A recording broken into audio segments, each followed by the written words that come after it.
desde Argentina.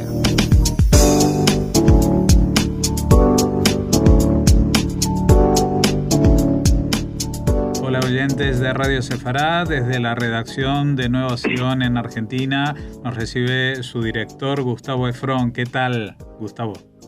Hola Jorge, ¿cómo andan? Muy bien, con ganas de escuchar los resultados de un informe en el cual se basaron muchas de las comunicaciones que hemos hecho en distintas ocasiones hablando del nazismo en Argentina, pero se nos había quedado en el camino la investigación principal sobre cómo se trató el tema del nazismo cuando era políticamente correcto hablar de ello, ¿no? Claro, nosotros hicimos una investigación con mi colega Darío Brenman hace ya unos cuantos años, que venimos siempre alimentando con nuevos datos, ¿no? Que en su momento se hizo para el Centro de Estudios Sociales de la DAIA, sobre cómo impactó el nazismo en los diarios argentinos, ¿no? La prensa gráfica argentina, es decir, cuánto se informaba, cuánto no se informaba sobre el tema, ¿no? Y qué posicionamientos fueron tomando los diarios, ¿no? Que es un tema muy importante que siempre en los procesos genocidas, ¿no? La pregunta sobre cuánto se sabe y cuánto no sobre un tema es fundamental, ¿no? Ha pasado en todos los procesos, incluso también en la dictadura argentina, grandes discusiones. Pero cuando uno hace investigación y va a las fuentes directas, logra, digamos, llegar a informaciones certeras, ¿no? Que dan, luego puede haber interpretaciones, pero por lo menos la base, ¿no? Lo que podemos decir es que, el relevamiento que se hizo en 6 diarios argentinos de la época, entre el año 1933 y 1945, ¿no? Toma 4 diarios de la ciudad de Buenos Aires y 2 del interior del país, refleja que los diarios argentinos conocían, digamos, desde un primer momento, es decir, del año 1933, lo que fue la barbarie nazi, digamos, ¿no? Y que la mayoría de los medios fue informando, digamos, ya en 1933, la existencia, por ejemplo, del primer campo de concentración en Dachau, ¿no? Cuando fueron recluidos los izquierdistas y los opositores, ¿no? Y también después se dio cuenta del boicot a los comercios judíos en abril del 33, la quema de libros, ¿no? La prohibición de ejercer cargos públicos, de dictar clases en la universidad, ¿no?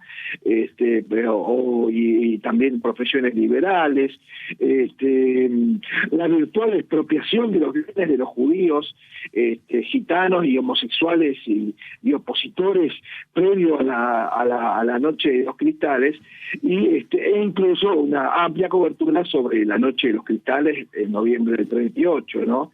Del cual ahora en unos tiempos se van a cumplir un nuevo aniversario. Ya en 1938 hubo información incluso precisa sobre la constitución de los guetos, ¿no? Y en ese mismo año se empezó a hablar de exterminio, es decir, pensemos que el año 38 ya se empezó a hablar de exterminio y los diarios argentinos lo estaban reflejando, ¿no? Ahora, pese a semejante precisión en la información, hubo medios que desde una óptica anticomunista, ¿no?, abrieron una cierta expectativa sobre el régimen nazi, ¿no? Pensemos que el comunismo era algo relativamente reciente, ¿no? Es decir, el año, había hacía unos 15 años aproximadamente que había comenzado, que había sido la Revolución Rusa, ¿no? Y algunos diarios, por ejemplo, como La Nación y La Prensa en su momento, mostraban una cierta expectativa respecto de eventualmente el nazismo como una virtual barrera de contención, ¿no?, frente al peligro del comunismo de una forma de salvar el capitalismo, ¿no?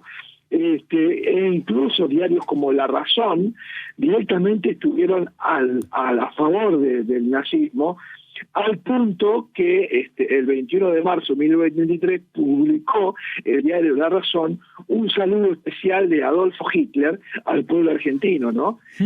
Donde dice a la audiencia del diario La Razón un saludo especial a Adolfo Hitler, ¿no? Obviamente que también hubo diarios antinazis, ¿no?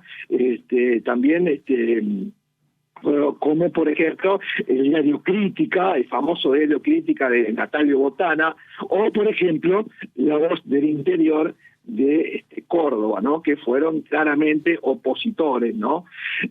Con el correr del tiempo, ¿no? Los medios, digamos que al principio estuvieron vacilantes, se fueron volcando, digamos, totalmente en contra del nazismo y publicaron los detalles, ¿no? del genocidio que fueron perpetrados por el Tercer Reich, ¿no? Incluso los diarios argentinos demuestran también que cuando los aliados irrumpieron en el territorio nazi, se sabía que había campos de concentración, ¿no? Y una matanza, digamos, como no se había visto nunca, ¿no? Entonces, interesante esto por los argumentos que luego se dicen, digamos, de que no se sabía lo que estaba pasando, que las potencias y demás, y los diarios argentinos pudieron informarlo, digamos, ¿no? En fin, hay como, bueno, muchas explicaciones y muchos razonamientos para hacer. Obviamente que esto no quiere decir que todo el pueblo y toda la sociedad sabía efectivamente lo que estaba pasando, porque el trabajo nuestro es un trabajo sistemático de todos los diarios, día a día, y nunca un lector tiene acceso simultáneo a todos los diarios, ¿no?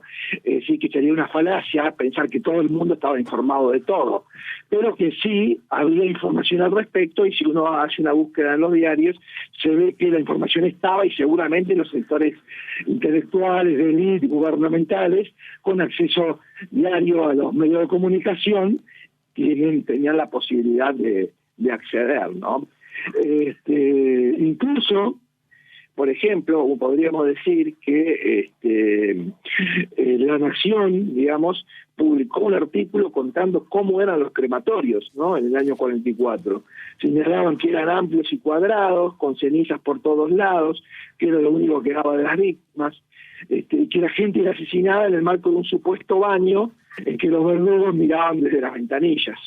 De manera que el mito, o sea, veamos, esto estoy leyendo entre comillas, ¿no? Lo que decía el diario, de manera que el mito de que los aliados no sabían que existía la matanza, obviamente eran falsos, ¿no? Los diarios, básicamente podemos decir que La Nación y la prensa, si queremos ir determinando un poquito por diario, en la primera época mostraban cierta seducción y expectativa, ¿no? Incluso cuando asumió Hitler, el diario La Nación dice: desde la caída del imperio no ha tenido Alemania acaso un instante de tan honda expectativa, ¿no? Ese es el título textual, lo cual refleja bien cuál es la forma de ver las cosas que tenía el diario, ¿no? Y tenían la esperanza de que el Führer, digamos, fuera una barrera contra el comunismo, obviamente, ¿no? Hay muchos ejemplos que podría citar, pero no quiero ahondar demasiado, ¿no? En un tema para no aburrir, ¿no? Pero bueno, por ejemplo, hubo entrevistas complacientes a Joseph Goebbels, ¿no? Ministro de Propaganda, a Goering, mano derecha de Hitler, a Rosenberg, ¿no? Con preguntas con un corresponsal que se llamaba Jules Sauerwein, que consideraba al régimen una dictadura, pero no efectuaba cuestionamientos ni preguntas inquietantes, ¿no? Pese a que describió los campos de trabajo, la situación de los judíos, la juventud hitlerista y los presos políticos, ¿no? Es decir, hubo poco compromiso con los perseguidos, ¿no? En cambio, ya en el año 34 La Nación empieza a cuestionar las teorías raciales, sin pasar todavía a la oposición a Hitler, ¿no? Pero bueno, ya empieza a tomar otra perspectiva, ¿no? Ahora, la prensa, que en ese momento era el diario más leído de la época, ¿no? Porque era el diario que estaban todos los avisos comerciales, ¿no? Publicó en el 34 su primera editorial de crítica al Tercer Reich, digamos, ¿no? Así que también en el 34 ya empieza a tomar otra mirada, y fue mirando, cambiando a lo largo de esos años hacia una posición cada vez más contraria, ¿no? Al nazismo, ¿no? Y la razón, bueno, es el punto más, la perrita más interesante, ¿no? Porque, bueno, incluso este diario de Peralta Ramos hizo un suplemento especial, ¿no? Dedicado a la Nueva Alemania, conteniendo una serie de artículos que estaban plagados de símbolos y de argumentos nazis, ¿no? Y con este autógrafo, por decirlo de alguna manera, de Hitler, donde decía: por intermedio del diario La Razón, envío a la prensa argentina y a los alemanes de la Argentina mis más cordiales saludos, ¿no? Y bueno, hay como, digamos, la verdad que es notable esto, ¿no? Incluso en un artículo titulado El verdadero significado del movimiento nazi, se defendía el sistema de partido único y la anulación del Parlamento, y había una consideración del antisemitismo como un mal menor, en cierta medida justificado por la inmigración de judíos provenientes de Polonia y de Rusia, ¿no? Que significaba una competencia muy poco leal para el comercio alemán, ¿no? Decía, y que son rechazados por los mismos judíos alemanes. Muy interesante, ¿no? Incluso hay un artículo de un periodista que usaba el seudónimo de Pacífico Buena Fe, que había una nota donde, digamos, decía que tenía preocupación por el inminente fin de la raza blanca, la mejor y la más civilizada del mundo, por lo cual bregaba a favor del establecimiento de medidas para su preservación, o sea, preservar la raza blanca. Del otro lado estaba Crítica, el diario de Natalio Botana, digamos que fue un gran diario, digamos, pionero del periodismo amarillo en Argentina, pero que combinaba un periodismo amarillo con un gran aporte cultural, donde escribían, digamos, también un suplemento cultural multicultural de los sábados, donde escribía gente de la talla de Roberto Al o Jorge Luis Borges, por ejemplo, ¿no? En sus comienzos. Y ahí Crítica decía, o sea, había digamos, lo llamaba Hitler lo llamaba el bello Adolfo, ¿no? Y dice, realmente asombra la minuciosidad del sistema persecutorio contra los judíos, ¿no? O sea, denunciaba desde el comienzo, ¿no? Nada se ha olvidado, digamos, cada día el nuevo detalle es conocido, ¿no?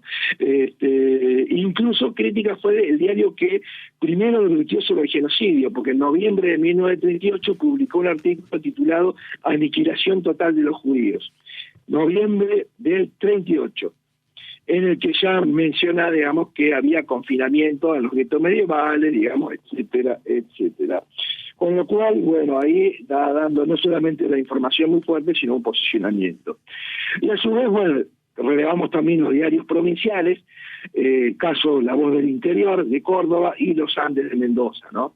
La Voz del Interior, que fue uno de los diarios que más firmemente denunció a Hitler, ¿no? Desde su asunción, digamos, y Los Andes de Mendoza, que explicaba que tenía al principio también un cierto acercamiento al régimen nazi, ¿no?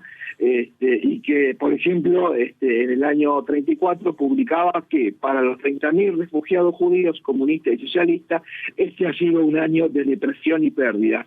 Para los demás, que suman decenas de millones, el año ha significado el resurgimiento de la patria. Esto pone, digamos, cuando analiza el año 33, digamos, el diario La Voz, Los Andes de Mendoza.